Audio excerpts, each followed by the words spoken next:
This audiobook is rated PG. The Haunted Horseman of Halloween. Chapter 1. It was a stormy Halloween night and the wind was blowing through the trees. There was a all-theme Halloween theme park with lots of kids riding roller coasters and playing carnival games, and then suddenly the power shorted out. The park manager said over the PA system, during this an unforeseen event we had a blackout and technicians are working to solve the problem.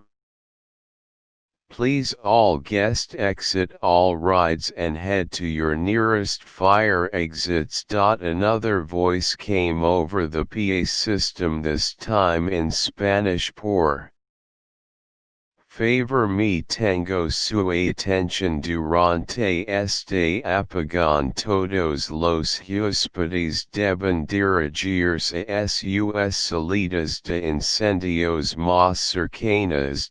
Then suddenly the power went back on, but this time the lights were flickering. The lights were a deep red color and a deep deathly voice come over the PA system. You are all doomed. A flash of light and smoke came from nowhere and a man with a pumpkin head and glowing red eyes appeared. The kids were all watching as the man with the pumpkin head came closer and closer. He picked up a young boy and said angrily, "Leave this place or..." He then gave a blood-curdling laughter and then grey fog covered the park and then he vanished. The kids were all screaming and running out the theme park with their parents all complaining about their kids could have died. The park manager said the PA system are down and quicking, saying please wait and that we will contact the police about this demon. The manager telephoned the police and speaking really stress, "We got a problem with the headless horseman," he said, "and that we need to capture it." And the police was speechless and said that we can't do anything about it. And then he put the phone down. One of the kids from the theme park was called Joe and he and his sister Sophie all came home from the theme park and were shocked by the unexpected appearance of the haunted horseman. And then the clouds got darker and the lightning struck a tree and fell down on a car in the nearby street. Joe then shouted to call Sophie upstairs. Sophie then looked at the fallen tree on top of the car and said, "We are so lucky." Was that the haunted horseman of Halloween? And Joe said softly, "Could well be." Chapter 2. They started to hear noises downstairs, so Joe opened the doors that lead to the hallway. Then they both walked downstairs. The noises kept on getting louder and louder as they get closer to the room. They soon realized that it was only their mum talking on the phone. She sounded like she was talking to the police about what happened at the theme park and saying that, "I wish the demon was not real, but I am telling you it is." Joe and Sophie walked closer to Mum and they looked both scared. Mum said softly, "It all going to be fine. I will protect you both. I always do, don't I?" And they both smiled back. At the theme park, the manager closed up for the night and put out a notice sign. It wrote, "During this unforeseen, the park is now closed." All of a sudden the park glowed red and the headless horseman came back. He made the park manager disappeared. Then the lights flicker off. Meanwhile, Joe and Sophie went back upstairs to their bedrooms for the next day. It was about 7:45 5 a.m. in the morning and Joe's alarm went off. He got out of bed, then he and his sister went downstairs for breakfast ready for school. Mum said to Joe, "Good luck at school." And then after that the bus arrived. The driver said to Joe, "Hi buddy." Joe replied, "You sounded like someone I know," and then the bus drove off without him. He then stopped for a minute to think of where he recognized the voice, and then his hands started to shake and he said it sounded like he then froze and carry on speaking, "Oh my God, that is him, the headless horseman." He then rushed back upstairs. He told his mum that his sister is in great danger, and they both went to their car and drove off to find the school bus crashed in a nearby graveyard with nobody inside. Joe said to his mum, "We are too late." He held his mum's hand for the worst, and then for a split second they both hear Sophie screaming, "Help, help, please help." We both rushed to Sophie's voice to find her in a lockup room. Then there was a light blinking orange and it suddenly went green and the door opened by itself. Inside the room was a table with a note saying that the headless horseman is nearby. Standing near the table was Sophie, and she then looked at me with a devil look in her eyes and said, "The headless horseman is nearby. If you want I will call him." And then suddenly she then pointed towards me and with deathly voice said, "I am going to get you, wait and see." She then choked up blood and creepily said, "You are all doomed, ha ha ha." Joe was so scared that he started to cuddle his mum, and then he said, "I don't think we see Sophie anymore. She gone. I am so sorry and I can't believe she is gone, but least we are together. I love you, Mum." His mum softly said, "I love you too much for everything that had happened to us, but there's nothing more I can do. Goodbyes." A tear dropped on the floor as they were both crying, and all of a sudden the floor gave way and they both fell to an undergrowth cavern. Chapter 3.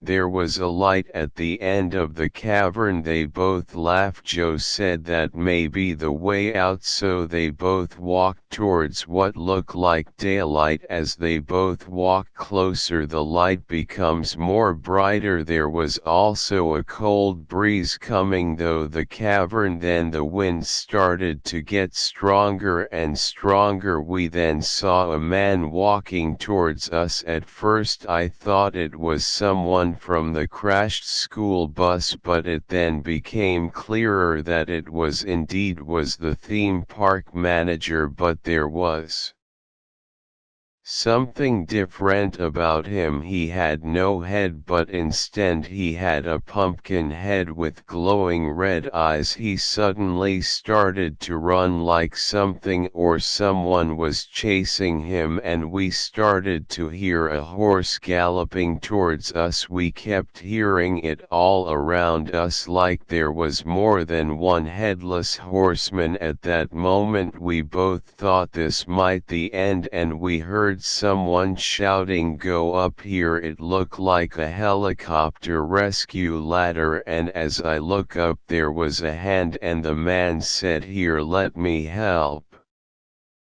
you up onto the helicopter." He pointed to a seat next to a note that's read, "Welcome aboard the police search and rescue operations." Joe and his mum told them what happened, and then they both looked at each other and said they are all lucky to be alive. Joe then said, "I miss Sophie," and then his mum replied, "It's going to be okay, we all miss her." They both hugged each other and cried. The helicopter fly towards a town and landed on a helicopter pad. They were all greeted to a young man called Dale. He then said, "We keep you all Safe here, and we will give you a place to sleep for the night. The next day Joe and his mum awake. It was about 8 a.m. in the morning and the birds were all singing. Joe walked onto the balcony. He took out a picture of his sister from his pocket and then he let it go with the wind in sadness. He then left the balcony with a tear in his eyes.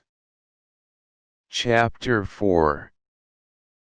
He came back into the room with his mum and she said, "What are you doing?" He then replied, "Never mind, doesn't matter." Then Dale came into the room and said, "Ready to go home? Don't worry, we'll take good care of you." He then said helicopter was ready for them. Joe and his mum walked towards the helicopter pad. Dale then closed the doors and they left the station. When they arrived home, they glad that they are at home safe and sound, but Joe said to the police that the Horseman is still out there. He then give me confidence that they will track it and killed it. As they left, Dale back at the station said to the search and rescuer to use any force to track it using their infrared cameras. The police said over the radio, shouting, "Get over here." It was hard to hear due to the static interference. Dale pick up the radio and "I am on my way." Meanwhile, Joe and his mum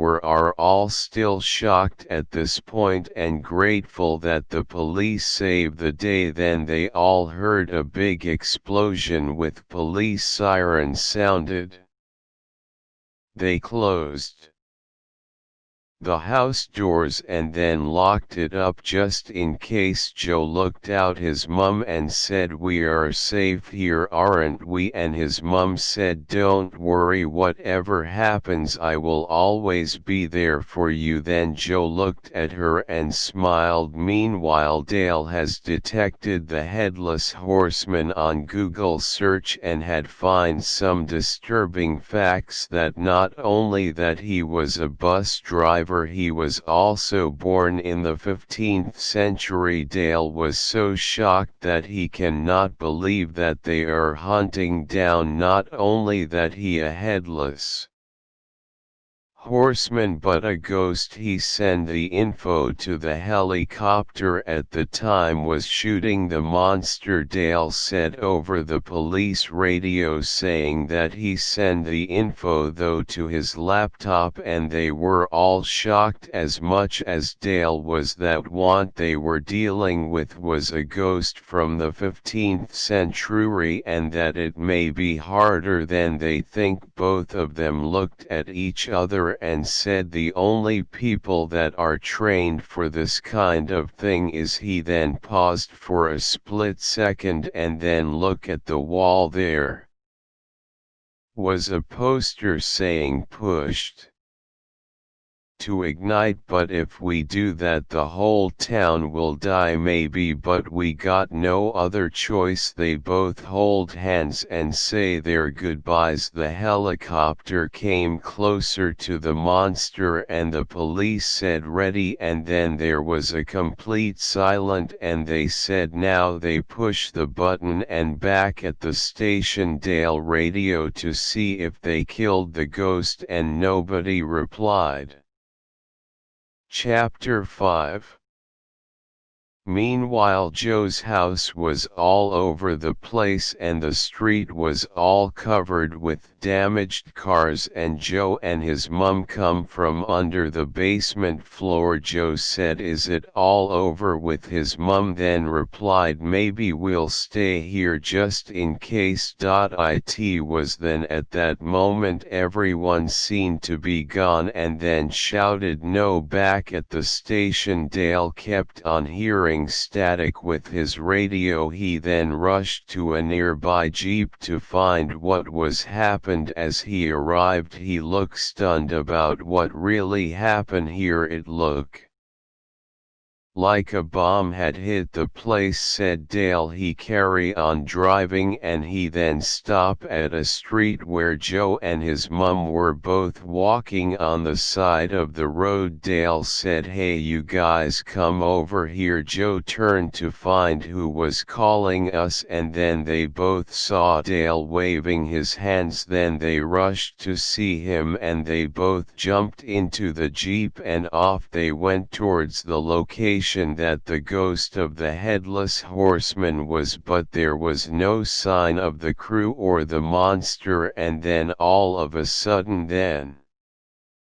the monster came from nowhere. His mum then said that this may split us apart, but I have do this. Then Joe looked at his mum's eyes and said, "Please don't go, this is a horrible mistake." His mum left the Jeep saying, "I'll be fine," and she then took out a gun and started shooting the headless horseman. Joe started to hear the gunshots fading into the night. Then there was a complete silence for a minute or two, and Dale and Joe closed their eyes in shock that he had just watched his mum die. And suddenly there was a noise that come from outside. They both thought it was the horseman outside ready to strike again, but then there was a knock on the window. Dale then opened the door and realized who it was. Joe opened his eyes and smiled, then said, "Hi Mum." They both hugged each other and Joe looked at his mum and said, "We did it." Then they both laughed in gratefulness that they are so lucky to be alive.